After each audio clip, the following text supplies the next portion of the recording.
Este, Buenos días, compañeros y maestro. Este, Ahorita les vamos a exponer el caso número uno que nos tocó, el cual es carne estilo bourguignon. Este, y el equipo está conformado por José Luis, por Sofía, Javier, Estefanía, Mariana y su servidor, Juan Daniel. Bueno, primero vamos a presentar el caso. El caso que nos tocó, o las pautas que nos dieron, simplemente fue el cómo seguir los pasos adecuados para la elaboración inocua y con las medidas de sanidad, para evitar contaminación o una infección por alimentos contaminados o patógenos. Siguiente, por favor. Bueno, en el primer cuadro es análisis de peligros y medidas preventivas de las materias primas e insumos. ¿Qué quiere decir esto? O sea, los potenciales peligros, así como las medidas preventivas que debemos de tomar, tanto las materias primas que recibimos como los insumos, haciendo referencia a instalaciones como utensilios que ocupamos para elaboración de este. Entonces, como materias primas, lo que tenemos es la carne congelada, lo que es tocino, zanahorias crudas rebanadas, champiñones deshidratados, no, perdón, champiñones congelados rebanados, caldo deshidratado, especias esterilizadas, vino rojo concentrado, y como insumo sería lo que son las bandejas y la película y una película de plástico. Entonces, esto hay que identificar los posibles eh, ya me trabé. Los posibles peligros potenciales que puedan haber. Y como del caso que nos presentaron, existen 3 patógenos, los cuales son el, la listeria, la salmonella y el Clostridium botulinum. Y posterior a esto, tenemos que identificar el efecto o la probabilidad de que ocurra esto.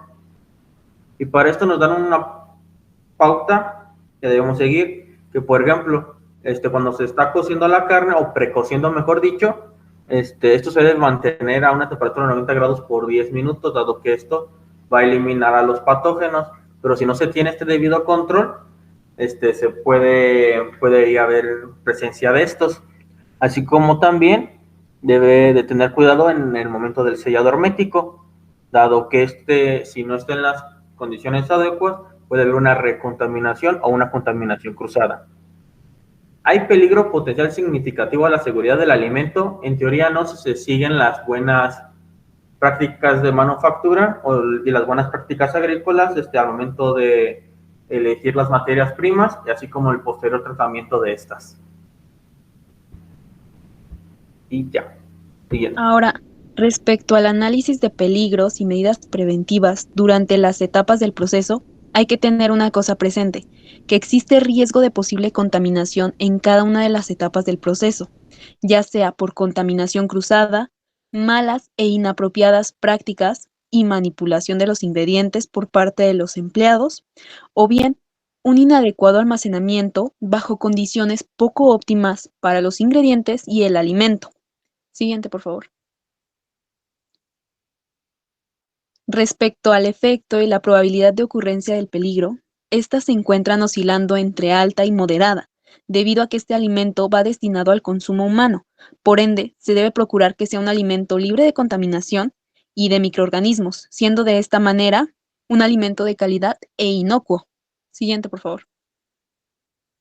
Ahora bien, claramente existe un peligro potencial significativo. Como pueden notar, en esa columna, todas las respuestas fueron sí, debido a que, nuevamente, porque el alimento va destinado a consumo humano, entonces se debe procurar de que esté libre de contaminación y de cualquier peligro para la salud humana. Siguiente, por favor. Respecto a las medidas preventivas, estas son realmente similares entre cada etapa del proceso, como destinar áreas específicas para el tratamiento de cada uno de los ingredientes, que éstas estén limpias y libres de contaminación, que los utensilios que empleemos sean específicos y se usen para un solo ingrediente. Siguiente, por favor. Que el almacenamiento sea adecuado, ya también para los ingredientes y para el alimento, una vez que ya se sometió a ciertos procesos. Como se pueden dar cuenta, nosotros sometimos nuestros ingredientes a un almacenamiento, nuestro producto a un almacenamiento intermedio y nuestro producto final a un nuevo almacenamiento que tiene y debe tener sus condiciones adecuadas para evitar deterioro y contaminación. Además, por supuesto, hay que capacitar al personal para que tenga las medidas necesarias para la recepción, manipulación y los tratamientos correspondientes de cada uno de los ingredientes.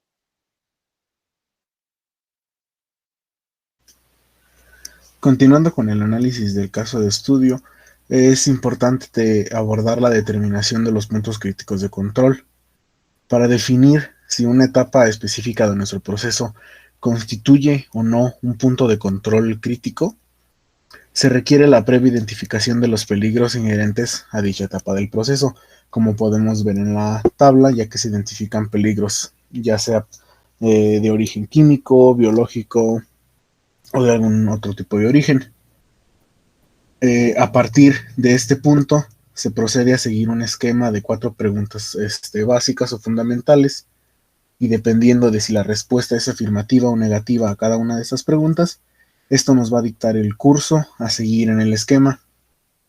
El esquema básico es básicamente 4 preguntas. La primera pregunta es si existen medidas preventivas de control. Si la respuesta a esta pregunta es un no, nos debemos de plantear una pregunta intermedia, que es si se necesita un control en esta fase por alguna razón de inocuidad. Si a esta pregunta nosotros respondemos con un no, automáticamente paramos con el análisis de nuestro caso y determinamos que esta fase no es un punto crítico de control. Pero si la respuesta a esta pregunta es un sí, entonces debemos modificar la fase que estamos analizando.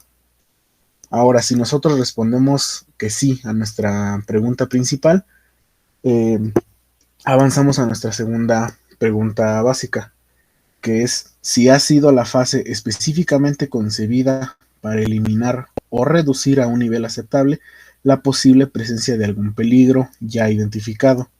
Si la respuesta a esta pregunta es que sí, automáticamente nosotros podemos determinar que esta fase de nuestro proceso es un punto crítico de control.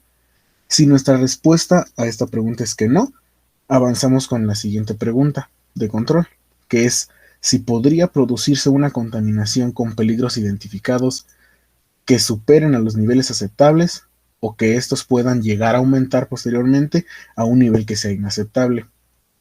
Si esto no puede ocurrir, nosotros determinamos que no es un punto crítico de control la fase que analizamos.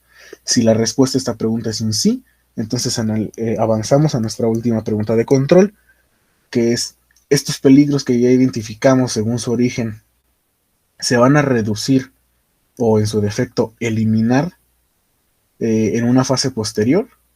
Si la respuesta a este cuestionamiento es que no, entonces determinamos que esta fase es un punto crítico de control. Y si la respuesta es que sí se van a reducir o eliminar estos peligros, determinamos que esta fase no es un punto crítico de control y paramos con nuestro análisis. Al seguir de forma rigurosa este procedimiento para determinar todos estos puntos críticos de control, podemos determinar de una manera eficaz si la etapa de nuestro proceso podemos llegar a catalogarla como un punto crítico de control. Esta identificación es esencial para poder aplicar posteriormente de manera efectiva las medidas preventivas adecuadas, así como para establecer un buen sistema integral de registro y de trazabilidad respecto a los riesgos y peligros inherentes al proceso.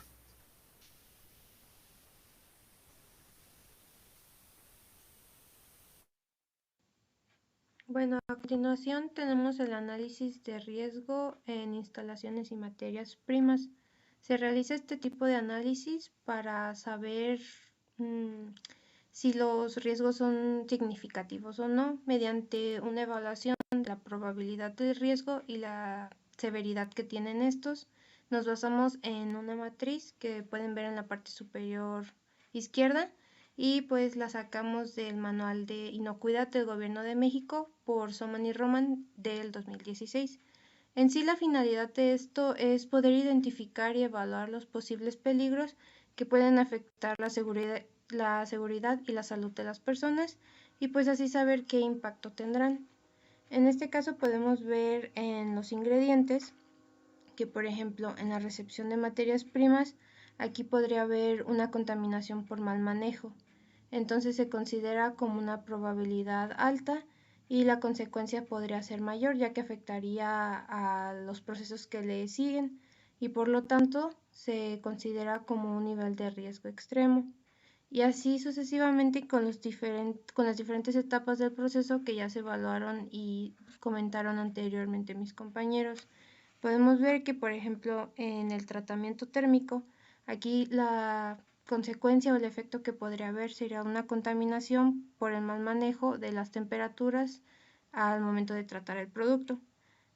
Como este paso o este proceso está creado específicamente para eliminar a los patógenos que podrían contaminar a nuestro producto, pues realmente la probabilidad de que haya efectos posteriormente sería baja y las consecuencias mínimas. Por lo tanto, el nivel de riesgo se considera aceptable. Y por ejemplo, en las instalaciones, pues tenemos entre ellas la manipulación de los utensilios o también de los productos.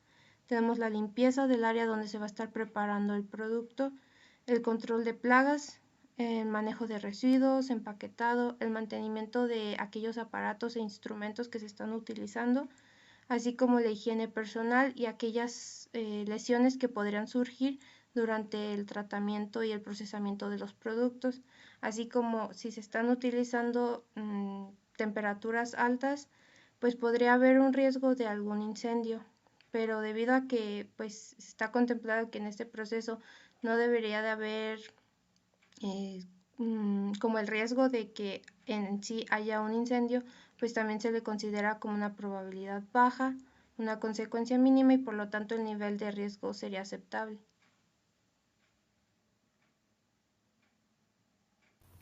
Algunos microorganismos indicadores son 4. El primero es Listeria monocytogenes, es una bacteria bacilar. La podemos encontrar en productos lácteos no pasteurizados, carnes crudas o mal cocidas, pescados ahumados y algunos productos procesados. Puede causar fiebre leve con gastroenteritis débil. El segundo microorganismo es la Salmonella, es una enterobacteria, se puede encontrar especialmente en carnes crudas o mal cocidas, huevos crudos y productos lácteos no pasteurizados. La Salmonella es conocida por causar gastroenteritis, que es una inflamación del tracto gastrointestinal que puede provocar síntomas como diarrea, fiebre, vómitos y dolor abdominal. El tercer microorganismo es Campylobacter jejuni. Es una bacteria en forma de espiral o de coma. La podemos contraer en el consumo de alimentos contaminados como carne o pollo crudo, mal cocido, la leche sin pasteurizar y el agua sin tratamiento. Esta bacteria puede causar gastroenteritis bacteriana. El último microorganismo es Clostridium botulinum. Es una bacteria aeróbica estricta y tiene forma de bacilo. La ingestión de alimentos contaminados con la toxina botulínica puede ocurrir en alimentos caseros mal procesados, conservas caseras, productos cárnicos no curados adecuadamente.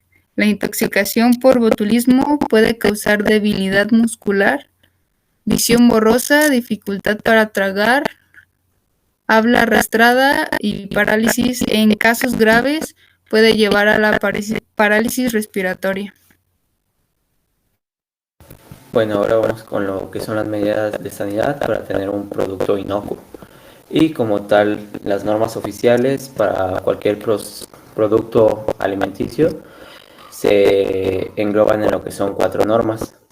La primera norma es la NOM 251 SSA 1-2009, que nos va a hablar de los requisitos para cualquier práctica de higiene que debe tomar cualquier proceso, ya sea de alimentos, bebidas o suplementos alimenticios, para evitar la contaminación de dicho producto.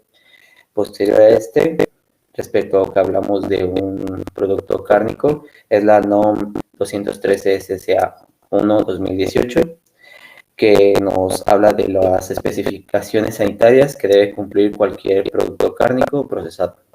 Posterior a este tenemos la NOM 194 SSA 1-2004, que hace referencia a las condiciones sanitarias que debe cumplir cualquier transporte respecto a algún alimento. Y por último tenemos la NOM 130 SSA 1-1995, que nos va a hacer referencia a los alimentos que sean envasados o que tengan algún cierre hermético. Y como tal, todas esas normas se engloban en lo que son las instalaciones y áreas, que esto habla de que debe de haber pisos, paredes y techos respecto al área de producción que sean que se pueda limpiar fácilmente, no deben de tener grietas ni ninguna ruptura. Las puertas y ventanas del área de producción deben tener una cierta protección para evitar la contaminación cruzada de lo que pueden ser lluvias, fauna o plagas.